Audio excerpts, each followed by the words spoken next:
What's really happening when someone says they need more time? Most people think it's about timing, but the statement shows up at a predictable moment in the connection. Things were flowing, the connection was building, then out of nowhere comes a statement that sounds logical but doesn't match what was happening. Today, you'll decode what's truly happening beneath this phrase and recognize the real message being delivered. When closeness triggers withdrawal dressed up as a timing issue, you're seeing something important. This isn't about patience or waiting. The phrase, "I'm not ready," sounds like a request for time. Everyone hears it that way initially because the words themselves suggest a future possibility, a door left open, a relationship that just needs to wait for the right moment. You naturally assume this person needs space to work through something, to figure out their feelings, to reach a place where commitment feels possible. The language implies a temporary state, something that will change with enough patience and understanding. Watch what happens when you actually give them that time, though. Months pass, and the readiness never arrives. The goalpost quietly shifts from "not ready now" to "not ready yet" to an indefinite state that has no clear endpoint. What seemed like a specific request for space becomes an ongoing situation, a permanent way of being that doesn't shift regardless of how much time passes or how much the circumstances improve. This reveals something critical about the statement itself. "I'm not ready" isn't actually about time at all.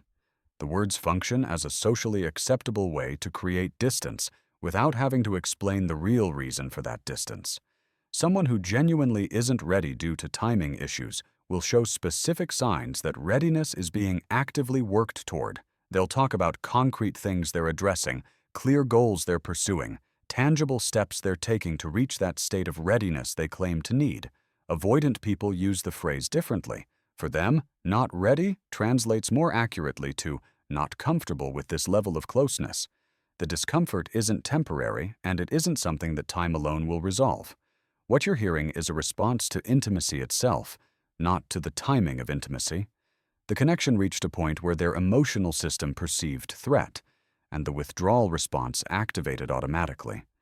Notice the exact moment when these words typically appear. Things were going well, both people were engaged and present, the relationship was building naturally without force or pressure. Then something shifted. Maybe you started making plans further into the future. Maybe the emotional conversations went deeper than usual. Maybe you integrated each other into more areas of your lives. Whatever the specific trigger, the relationship crossed from casual into something more substantial, and that's precisely when "I'm not ready" enters the conversation. The timing isn't coincidental. Avoidant individuals have an internal alarm system that monitors for closeness. When intimacy reaches a certain intensity, that alarm activates, and the person experiences what feels like genuine panic or discomfort. Their nervous system interprets deepening connection as danger, even when the relationship is healthy and positive. The response happens automatically, without conscious decision-making, which is why the person often seems surprised by their own reaction. "I'm not ready" becomes the explanation they offer for a feeling they don't fully understand themselves. They're experiencing real discomfort, real anxiety, real overwhelm. But the source isn't the timing of the relationship or external life circumstances. The source is the intimacy itself. Their emotional system is essentially saying, "This feels like too much closeness," but that's not something most people feel comfortable admitting, even to themselves. So the discomfort gets translated into more acceptable language about readiness and timing. Here's where most people make a critical mistake. You hear "not ready," you interpret it as a timing issue, and you respond by giving space and patience. This seems logical because that's exactly what the words are requesting. You step back, reduce expectations, give them room to figure things out. And initially, this might even seem to work.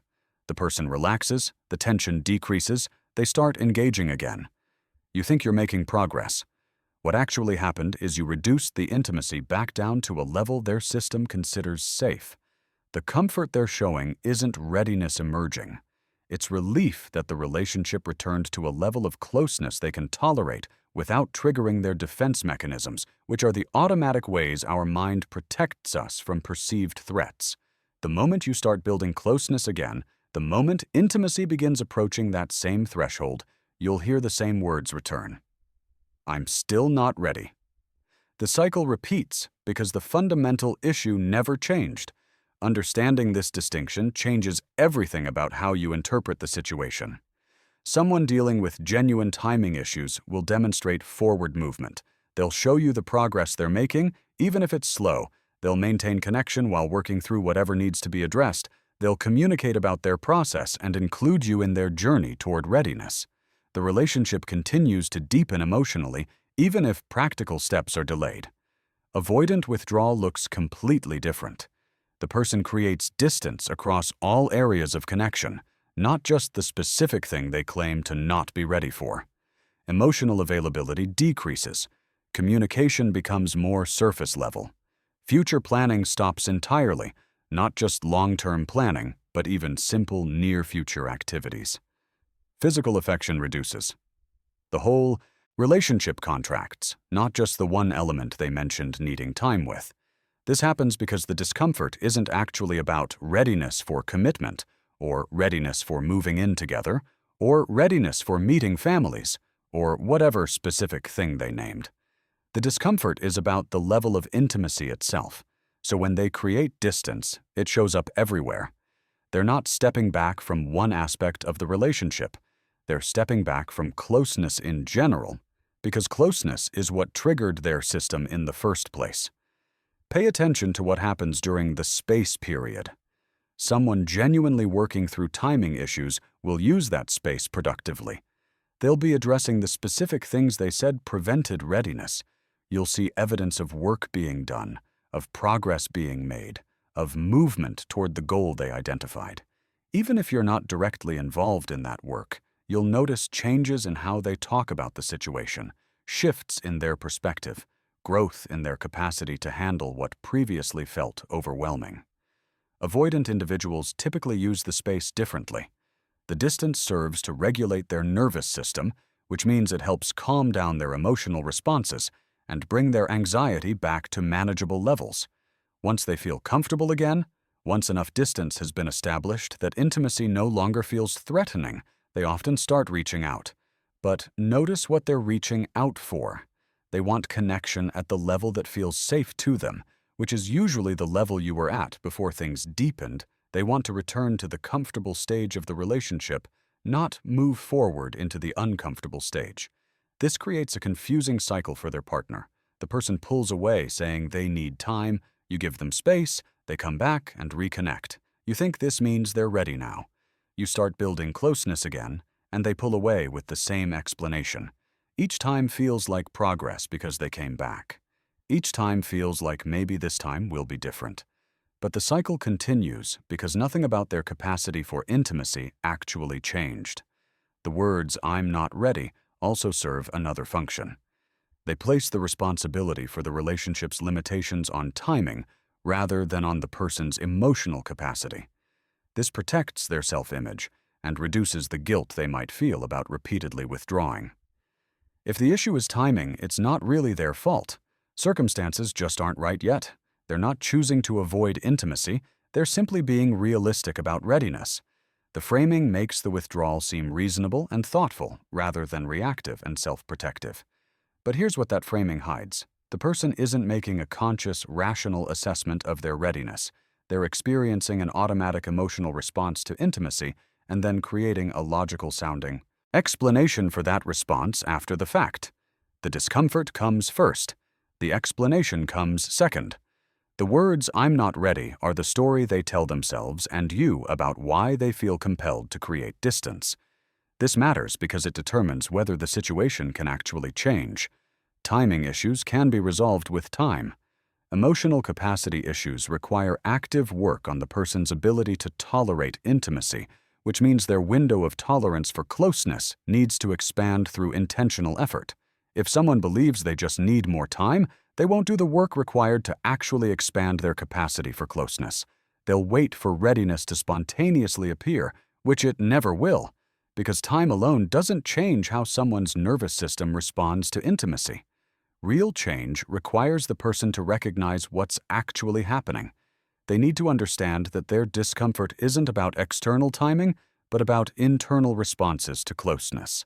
They need to see that the same feelings will keep arising whenever intimacy reaches a certain level, regardless of how much time passes. And they need to make a choice to work with those feelings differently, rather than continuing to create distance whenever the feelings emerge. Most avoidant individuals don't reach this recognition on their own.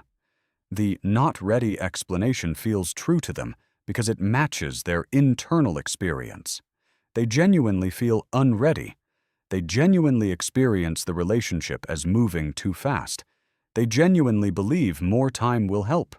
Their conscious mind doesn't recognize that these feelings are responses to intimacy rather than responses to timing.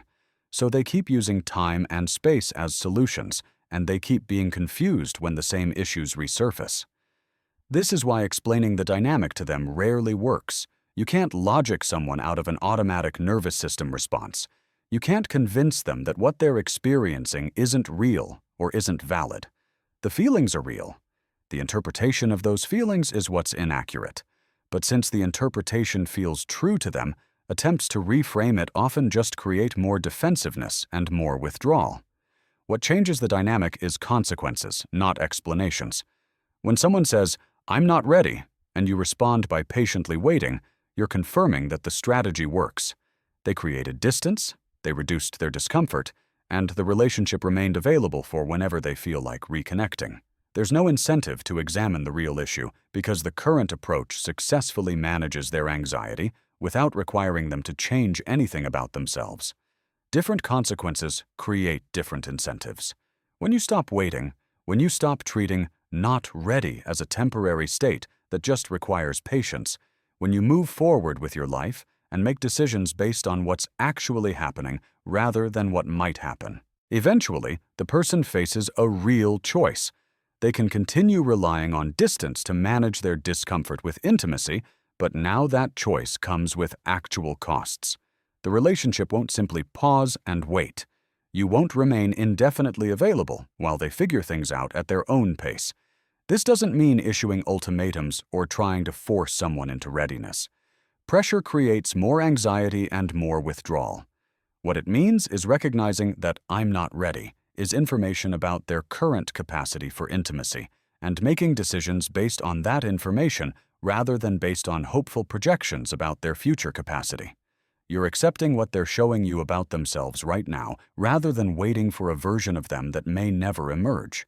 Some people, when faced with real consequences, will do the work required to expand their capacity for closeness. They'll recognize that their comfort zone is limiting them, and they'll actively work to change their relationship with intimacy. This might involve therapy, self-reflection, learning about their emotional responses, and practicing staying present when discomfort arises instead of automatically withdrawing. Others won't. They'll continue prioritizing comfort over connection, and they'll move on to new relationships where they can operate within their existing comfort zone until those relationships also reach the intimacy threshold that triggers withdrawal. You can't control which category someone falls into. You can only control how you respond to the information they're giving you. When someone tells you they're not ready, believe them. Not the hopeful interpretation about future readiness, but the present reality that they cannot handle the level of intimacy the relationship currently offers. That's valuable information. What you do with that information determines whether you spend months or years waiting for a change that isn't coming, or whether you make decisions based on what's actually true right now. The relationship you have is the relationship they can handle. The intimacy you currently experience is the intimacy they can tolerate. Hoping for more, waiting for more, staying patient for more, all of these keep you invested in a potential relationship rather than the actual relationship you're in. The actual relationship includes repeated withdrawal whenever closeness increases. The actual relationship includes constant hedging about the future. The actual relationship includes you moderating your needs and expectations to avoid triggering their discomfort. That's what exists right now. Maybe that changes eventually. Maybe the person does the deep work required to expand their window of tolerance for intimacy. Maybe they develop the capacity to stay present when relationships deepen instead of automatically creating distance. But that work is theirs to do. And it won't happen because you wait patiently enough, or love them consistently enough, or prove your worth thoroughly enough. It only happens when they recognize the limitation and choose to address it themselves. Meanwhile, you have your own choices to make.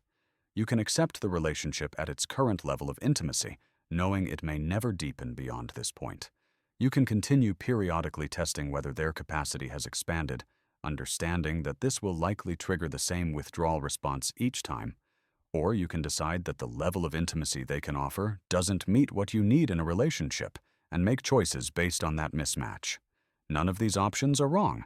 They're just different approaches with different costs and benefits. Staying requires accepting less intimacy than you want, at least for now. Testing boundaries means experiencing repeated cycles of closeness and withdrawal. Leaving means losing the good parts of the relationship, along with the frustrating parts. The right choice depends on your specific situation, your needs, your capacity to accept limitation, and your alternatives. What isn't a viable long-term strategy is continuing to interpret "I'm not ready" as a temporary timing issue while expecting different results from the same behaviors. How you define the situation determines your response. If you see it as a timing problem, you'll wait patiently for time to resolve it. If you see it as an intimacy capacity issue, you'll make very different choices about how to proceed. The phrase "I'm not ready" reveals exactly what someone can handle right now. Listen to that revelation. Stop translating it into what you hope it means and start hearing what it actually communicates. They're showing you their current ceiling for intimacy, the maximum level of closeness they can manage without their system going into protection mode. They're demonstrating their present capacity for closeness. They're telling you this is where they stop, this is the threshold they can't cross, this is the level of connection that triggers their system into defense mode. Believing them means taking that information seriously, rather than treating it as an obstacle to overcome or a temporary setback to wait out. This is who they are right now. Today, in this moment. Maybe they become someone different tomorrow. Maybe they never do. But today, this is their capacity. Your decisions should be based on today's reality, not tomorrow's possibility. If you've been waiting for someone to be ready, if you've been giving space and patience while expecting that readiness to eventually arrive, if you've been cycling through closeness and withdrawal while hoping this time will be different, you now understand what's actually occurring. The readiness you're waiting for requires work they may or may not ever do. The timing you're being patient about isn't the real issue. The space you're giving is being used to reduce anxiety, not to build capacity. That understanding changes everything. You stop waiting for something. That isn't coming. You stop interpreting their return after distance as progress toward readiness.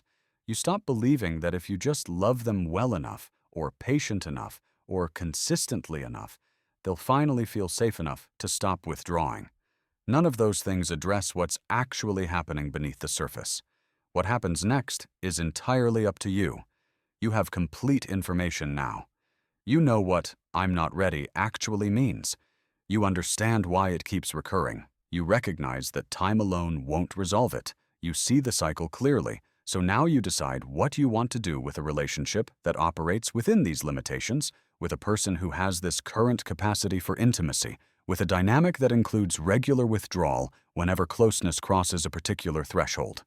Some relationships are worth accepting at their current level. Some people are worth staying for, even with their limitations. Some connections offer enough value in other areas that reduced intimacy feels like an acceptable trade-off.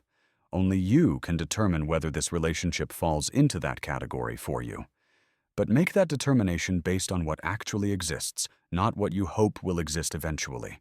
Make it based on their demonstrated capacity, not their stated intentions. Make it based on the relationship you're experiencing right now, not the relationship you believe is possible once they work through their timing issues.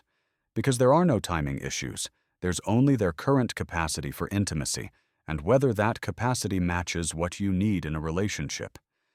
Everything else is just the story you're telling yourself about why this time will be different, why this space will finally produce readiness, why patience will eventually be rewarded with the intimacy you've been waiting for. Stop waiting. Start deciding. The relationship you have is the relationship they can offer. Is that enough for you?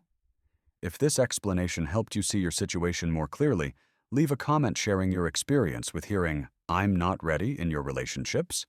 Hit that like button if you found this valuable, and subscribe for more content on understanding relationship dynamics. Thanks for watching.